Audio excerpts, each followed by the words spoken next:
مولا کتنے کریم ہیں. سنیں گے آپ. اسی تہران کے ایک بڑے اچھے خطیب ہیں, انہوں نے منبر کے اوپر یہ بات کہی کہ میں ایک دفعہ 8ویں امام کے فضائل کو بیان کر رہا تھا اور میں نے یہ جملہ کہا کہ 8ویں امام کی بڑی برکتیں ہیں.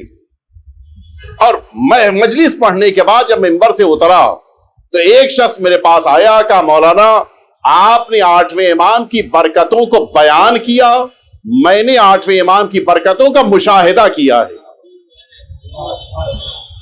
بولنا اور ہے, آنکھوں سے دیکھنا.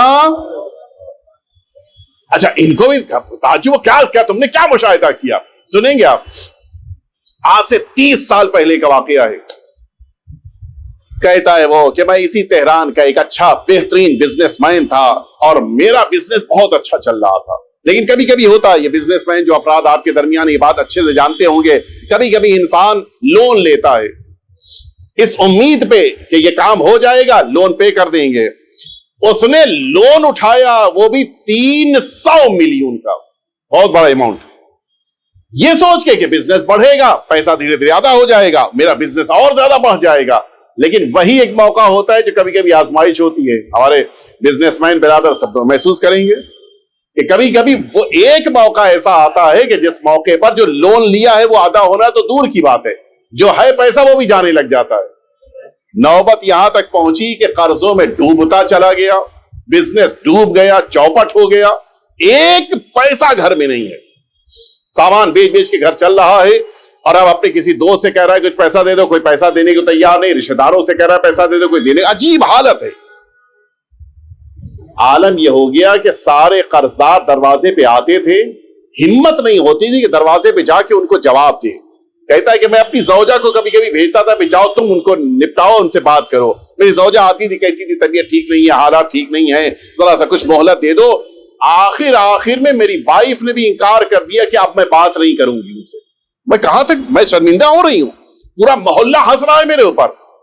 آخر میں جب زوجہ بھی نا امید ہو گئی تو یہ کہتا ہے کہ میں نے اپنی زوجہ سے کہا دیکھو میں نے سارے دروازے کھٹکھٹا لیے, سارے دوستوں سے میں نے فریاد کر لی, سب سے مدد لے لی, لیکن کسی نے مدد نہیں کی. ایک شخصیت بچی ہے بس, وہاں بھی اپنے لک کو ٹرائی کر لیا جائے. اب یہی تو کہتے ہیں نا, اپنی قسمت کو آزما لیا جائے. شاید ہو سکتا ہے کہ وہاں بھی جیسے دوستوں سے مانگا ان سے بھی پوچھا کون کا مشہد مقدس میں 8ویں امام کی بارگاہ.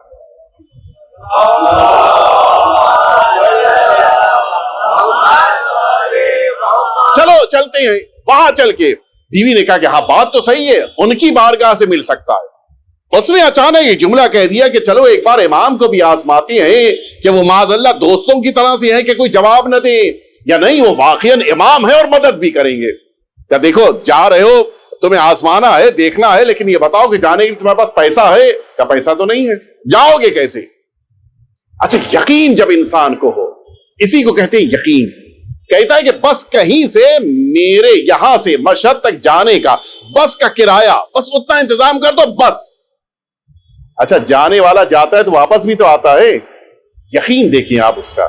کہتا ہے مجھے واپسی کا کرایہ لے کے جانے کی ضرورت نہیں ہے, جن کے پاس جا رہا ہوں واپسی کے کرایہ خود دیں گے. کیا یقین دیکھیں. بیوی نے کچھ گھر میں 2-3 چیزیں تھی ان کو بیچا, لیکن پھر بھی رقم پوری نہیں ہوئی. اس نے کچھ قرضہ ورضہ لیا اپنے بہن سے, اور اس کے بعد پیسے کا انتظام کیا. تھوڑا سا پیسہ اس نے الگ سے بھی رکھ دیا کہ جب جانا تو جس دن جاؤ گے اس دن دوپہر کا کھانا بھی تو کھاؤ گے, کیا کرو گے. پیسہ جیب میں لے کے آیا, بس میں بیٹھا, مشہد مقدس آیا. اچھا کوئی سامان تو لے کے آیا نہیں ہے, سیدھا ٹرمینل سے امام کے حرم میں پہنچ گیا. اور اب مولا سے آ کے گڑ گڑا رہا ہے کہ مولا واپسی کے کرائے کے بغیر آیا ہوں آپ کے پاس, سب آپ سے چاہیے مجھے. اتنا رویا, اتنا گڑ گڑایا, اتنی التماس کی کہ سر میں درد ہونے لگا. دوپہر کا وقت آ چکا تھا, صبح پہنچا تھا, صبح سے دوپہر تک فریاد کر رہا تھا. اٹھا, سوچا چلے دوپہر چل کے کچھ مختصر سے سستے قسم کا کھانا کھا لیں, سینڈوچ وغیرہ, اور پھر آ کے واپس دوبارہ بیٹھتے امام سے پھر فریاد کریں گے. اور اب جو آیا وہاں پر جہاں پہ شوز رکھے جاتے ہیں, آپ نے دیکھا ہوگا جو شوز رکھتے ہیں یہ آپ کو ایک ٹوکن دیتے ہیں. اس ٹوکن کو جیب میں رکھنا ہوتا ہے تاکہ واپسی میں آپ دکھائیں تو آپ کو اسی نمبر کا جوتا دے دیا جائے. اب جو اس نے اس ٹوکن کے لیے اپنی جیب میں ہاتھ ڈالا تو پتہ یہ چلا کہ ٹوکن تو گیا ہی گیا, وہ جو دوپہر کے کھانے کے لیے زوجہ نے الگ سے رقم رکھ کے دی تھی جیب میں، وہ بھی چلی گئی، پاکٹ مار لی گئی۔ کہتا ہے کہ آپ تو ظاہر ہے کہ ہم آپ ہوتے تو کیا ہوتا، اب تو بالکل امید ختم ہو گئی۔ کہتا میں سیدھا واپس امام کی زری کے سامنے آگے کھڑا، کیسا جوتا واپس لینا، کیسا دوپہر کا کھانا، سیدھا امام کے سامنے آگے کھڑا ہو گیا۔ اور میں نے بڑے عجیب لہجے میں مولا سے کہا کہ مولا، یا تو آپ یہ کہیے کہ آپ کو نہیں پتا کہ میری جیب کاٹی گئی معاذ اللہ، یا کہیے کہ آپ کو پتا ہے کہ جیب کاٹی گئی میری، آپ کو پتا تھا۔ اگر آپ کہہ دیں کہ آپ کو نہیں پتا تھا تو یہ آپ کی ولایت کے خلاف ہے، اس لیے کہ ابھی میں گواہی دے کے آیا ہوں کہ آپ مجھے دیکھ رہے ہیں، آپ جانتے ہیں۔ اور اگر یہ مان لیں کہ آپ نے دیکھا اور میری جیب کٹ گئی، مولا کیا آپ کو مجھ پہ رحم نہیں آیا؟ میرے پاس کچھ بھی نہیں تھا، وہی ایک چھوٹی سی رقم تھی دوپہر کے کھانے کی، وہ بھی چلی گئی۔ مولا آپ دیکھتے رہے کہ بڑے عجیب انداز میں نے مولا سے کہا، دل ٹوٹ گیا تھا میرا، پوری طرح سے میں نا امید ہو چکا تھا۔ کیسا مولا سے دعا کرنا، کیسی زیارت پڑھنا، کیسی فریاد کرنا۔ کہتا ہے کہ میں پھر باہر دوبارہ نکلنے لگا تاکہ چلوں اور اس شوز والے سے کہوں کہ دیکھو بھائی میری جیب کٹ گئی ہے، وہ ٹوکن نمبر تو نہیں یاد ہے مجھے، لیکن مجھے اپنا جوتا یاد ہے، مجھے اجازت دو تو مان لے گا، جوتا مل جائے گا۔ کہا میں نے پھر یہی اسی سوچتے سوچتے اب جو دوبارہ جیب میں ہاتھ ڈالا تو پتہ ہی چلا کہ ساری رقم تو چلی گئی تھی لیکن ایک سکہ باقی رہ گیا تھا، بس ایک سکہ۔ ظاہر ہے کہ معمولی جو جیب کترے ہوتے ہیں وہ سکے کو ویلیو اہمیت نہیں دیتے، وہ سکہ اسے چھوڑ دیا تھا۔ تب وہ سکہ میرے لیے بہت بڑی امید بن گیا۔ کہا اچھا یہ پیسے والا آدمی تھا، ایسا تو نہیں کہ وہ روڈ پہ کھڑے ہو کے لوگوں سے کہ مجھے پیسہ دے دو، کھانا کھانا ہے، پیسہ دے دو، مجھے واپس جانا ہے۔ اس نے سوچا، اچھا آیا، جوتا لیا، بڑی محنت سے اس سے بات کیا، اس کو سمجھایا، جوتا لیا، لے کے باہر نکلا۔ اس زمانے میں یہ سکے والا ٹیلی فون ہوتا تھا، جو یہ بچے نہیں جانتے، جو بزرگان جانتے ہیں، آج سے 30 سال پہلے وہ سکے والا ٹیلی فون ہوتا تھا بڑا سا، کہ جس میں آپ رنگ کریں تو جیسے ہی لگ جاتا تھا وہ سکہ گر جاتا تھا۔ کہ وہ حرم میں ہر طرف وہ ٹیلی فون لگے تھے۔ میں نے سوچا کہ چلوں چل کر اسی ایک سکے کے ذریعے سے میں فون لگاتا ہوں، جس کو بھی لگ جائے، یوں ہی جہاں جہاں انگلی جائے گی میں اس کو رنگ کرتا جاؤں گا، جہاں لگ جائے فون، جو بھی ہوگا اس سے کہوں گا کہ بھائی میری جیب کٹ گئی ہے، مجھے واپسی کا کرایہ اور دوپہر کا کھانا چاہیے، بس۔ اچھا وہ اگر ہاں کہہ دے گا تو مسئلہ نہیں ہے، نہیں کہہ دے گا تو کوئی شرمندگی نہیں ہے، اس لیے کہ نہ وہ مجھے جانتا ہے نہ میں اسے جانتا ہوں، کوئی مسئلہ نہیں ہوگا۔ آیا حرم کے ایک ٹیلی فون کے پاس آگے کھڑا ہوا وہ سکے والا، اس کے پاس اس نے سکہ ڈالا، سکہ ڈال دیا جاتا تھا، اس کے بعد پھر رنگ کیا جاتا تھا، لگ جائے تو سکہ گر جاتا تھا اندر۔ کہ اب میں نے یوں ہی اپنی انگلی چلائی اور جہاں جہاں جو انگلی آتی گئی، جہاں بھی فون اس نے لگا دیا اور فون لگ بھی گیا۔ ادھر سے پوچھا گیا کون؟ کبھی دیکھو نہ تم مجھے جانتے ہو نہ ہم تمہیں جانتے ہیں، پھر کیوں فون کیا؟ کہ بس اتنی سی درخواست ہے، میرے پاس دوپہر کے کھانے کے پیسہ نہیں ہے، کھانے کا پیسہ دے دو، واپس تہران تک جانے کا بس کا کرایہ نہیں ہے، کرایہ دے دو، بس اور کچھ نہیں چاہیے۔ اس نے کہا تم کہاں کھڑے ہو؟ یہ ذرا سٹ پٹایا، اچھا یہ بھی نہیں بتائے گا تو پیسہ کیسے ملے گا؟ اس نے بڑی مشکل سے بتا دیا کہ میں حرم میں فلاں جگہ کھڑا ہوں۔ اس نے کہا ٹھیک آدھے گھنٹے تک بس کھڑے رہو، ابھی میں تم کو بلوا لیتا ہوں وہاں سے۔ تھوڑی ہمت پیدا ہوئی اس کی، 25 منٹ ہی گزرے تھے کہ دیکھا ایک آدمی آیا، پوچھا تم فلاں آدمی ہو؟ کہا میں فلاں آدمی ہوں، یہاں پہ بھی تم نے فون کیا تھا؟ کہاں فون کیا تھا؟ کہا میں تمہیں لینے آیا ہوں۔ یہ دیکھنے سے سمجھ گیا کہ یہ کوئی ڈرائیور ہے، باہر نکلا، دیکھا بہترین گاڑی کھڑی ہوئی ہے، بڑی عالی شان، بیٹھا گاڑی میں، ڈرائیور لے کے اس کو گیا۔ ایران مشہد میں ایک بڑا قیمتی بڑا پوش ایریا ہے احمد آباد، یہ میں بھی گیا ہوں، بہت اچھا ایریا سمجھا جاتا ہے، بڑے اچھے قسم کے لوگ رہتے ہیں۔ احمد آباد لے کے پہنچا یہ اس کو، وہاں پہنچنے کے بعد گاڑی سے ہوتا دیکھا وہ محل جیسا گھر ہے، اس میں لے کے اندر جا رہا ہے ڈرائیور۔ اندر گیا، دیکھا وہ آدمی موجود ہے جس سے فون پہ بات ہوئی تھی، سمجھ گیا یہی آدمی ملینر تھا، بہت بڑا پیسے والا۔ اب یہ سوچ رہا ہے کہ اس سے بتائیں کہ کیا بات ہے، نہیں ابھی کچھ نہیں بات کرنا ہے، آؤ چلو پہلے کھانا کھاؤ، بیٹھو۔ کھانا کھلایا، اس کے بعد چائے ناشتہ سب کچھ ہونے کے بعد کہتا ہے اب بتاؤ تمہاری اصل بات کیا ہے؟ کہ مجھے کچھ نہیں بات، کھانا کھانا تو تمہیں کھلا دیا، واپسی تہران تک کی مجھے کرایہ چاہیے، کرایہ دے دو، بس خدا حافظ میں جا رہا ہوں۔ کہا نہیں ایسے نہیں، بتاؤ اصل بات کیا ہے، جاؤ گے تہران تو کیا کرو گے، تمہارے پاس پیسہ ویسا ہے؟ کہ نہیں پیسہ تو نہیں ہے۔ کیوں؟ کہ میں تو تہران کا بزنس مین ہوں، 30 ملین کا قرضہ ہے، لہٰذا روڈ پہ آ گیا ہوں، لہٰذا اب بس اتنا کر دو، میں آیا تھا مشہد مولا سے مانگنے کے لیے، مولا سے ملا نہیں، بلکہ جو تھا وہ بھی چلا گیا، بس اتنا کر دو، مجھے ٹکٹ دے دو۔ اس نے کہا کتنا تمہارا قرضہ تھا؟ کہا 30 ملین۔